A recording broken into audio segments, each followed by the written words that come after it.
Guys, నేను మీ రాధిక. ఈరోజు మన రెసిపీ వచ్చేసి హిప్పీ మ్యాగీ.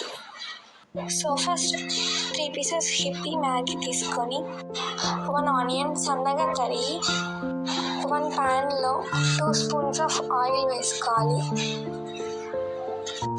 ఫస్ట్ కట్ చేసుకున్న ఆనియన్ వేసుకొని ఒక 2 మినిట్స్ ఫ్రై చేయాలి. గోల్డెన్ బ్రౌన్ కలర్ వచ్చే వరకు ఫ్రై చేయాలి ఆనియన్ని. ఆఫ్టర్ 2 మినిట్స్ అది కలర్ చేంజ్ అయ్యాక అందులో హిప్పీ మ్యాగీ మసాలా వేసుకోవాలి. దాన్ని ఒక 2 మినిట్స్ ఆర్ 1 మినిట్ మిక్స్ చేసి అందులో 1/2 స్పూన్ కారం, 1/2 స్పూన్ ఉప్పు వేసుకోవాలి.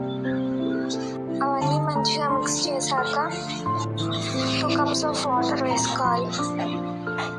ఆ వాటర్ మంచిగా బాయిల్ అయ్యాక చూడండి, ఆయిల్ ఇలా పైకి వచ్చినాక అందులో హిప్పీ మ్యాగీ పీసెస్ వేసుకోవాలి. వేసుకున్న తర్వాతకి ఒక 2 మినిట్స్ వెయిట్ చేసి దాన్ని కొంచెం మిక్స్ చేసి స్టవ్ ఆఫ్ చేసుకుంటే ready hour recipe.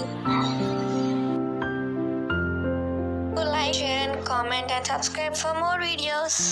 Thank you for watching.